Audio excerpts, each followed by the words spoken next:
ரமண மகரிஷி உலகம் முழுவதும் அறியப்பட்ட பெரிய ஞானி. ஆனால் ஒரு விசித்திரமான விஷயம் என்னவென்றால், அவர் ஒருபோதும் மேடை ஏறி பேச்சு கொடுத்ததில்லை. ஏன் என்று நாம் யோசிக்கலாம். அவருக்கு பேசத் தெரியாதா? இல்லை. உண்மையை உணர வார்த்தைகள் தேவையில்லை என்று அவர் நினைத்தார். வார்த்தைகளை விட மௌனத்திற்கு அதிக சக்தி உண்டு என்று அவர் காட்டினார்.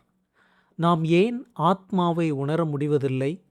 அதற்கு ஒரு முக்கிய காரணம் இருக்கிறது. நமக்கு உள்ள உலகியல் அறிவு எப்போதும் அறிபவன் மற்றும் அறியப்படும் பொருள் என்று இரண்டாக பிரித்து பார்க்கிறது. ஆனால் ஆத்மா இரண்டற்ற நிலை கொண்டது.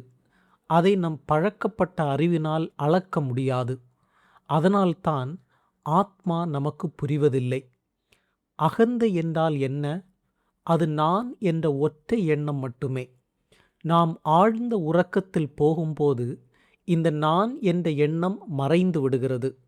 இறந்த பின்பும் அது மறைந்து விடுகிறது. ஆனால் ஆத்மா எப்போதும் அப்படியே இருக்கிறது. உறக்கத்தில் நாம் இருந்தோமா? ஆம், இருந்தோம்.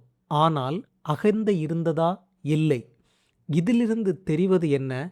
உண்மையான நாம் என்பது அழியாத ஆத்மாதான், அகந்தை அல்ல. ஒரு உதாரணத்தை பார்ப்போம். ஒரு பெரிய விஞ்ஞானி நிறைய ஆராய்ச்சி செய்து மிகப்பெரிய கண்டுபிடிப்பு ஒன்றை கண்டுபிடிக்கிறார்.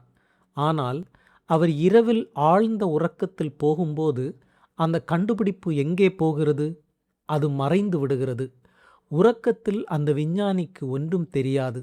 எனவே உலகியல் அறிவு நிரந்தரமானது அல்ல என்று ரமணர் கூறுகிறார். அது வருகிறது, போகிறது. நிரந்தரமானது அந்த அறிவுக்கு பின்னால் இருப்பதுதான். ரமணர் மௌன உபதேசத்தை தான் மிகவும் வலியுறுத்தினார். மேடையில் பேசப்படும் பேச்சுகள் காதை மட்டும் சென்றடைகின்றன. அவை பெரும்பாலும் நம் மனதில் பெரிய மாற்றத்தை ஏற்படுத்துவதில்லை. ஆனால் ஒரு ஞானியின் மௌனம் நேரடியாக நம் உள்ளுணர்வை தொடுகிறது.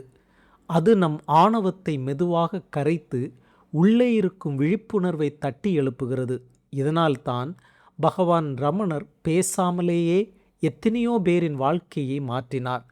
ரமணர் ஒரு அழகான தத்துவத்தை சொல்கிறார். மூலாதாரத்தில் தூய அறிவு இருக்கிறது. அதிலிருந்து நான் என்ற அகந்தை பிறக்கிறது. அந்த அகந்தையிலிருந்து எண்ணங்கள் தோன்றுகின்றன. எண்ணங்களிலிருந்து தான் வார்த்தைகள் வெளிவருகின்றன.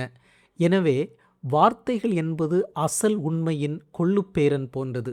அந்த தூய அறிவை அடைய வார்த்தைகளை தாண்டி செல்ல வேண்டும். மௌனமே அதற்கு சிறந்த வழி. எனவே ரமண மகரிஷியின் செய்தி இதுதான். நாம் வெளியே பேச்சுகளை தேட வேண்டாம். நமக்குள் இருக்கும் மௌனத்தை கண்டுபிடிப்போம். நாம் தேடும் உண்மை ஏற்கனவே நமக்குள் மௌனமாக இருக்கிறது. ஒரு ஞானியின் மௌனம் அந்த உண்மையை நமக்கு காட்ட போதுமானது. அதுதான் உண்மையான உபதேசம்.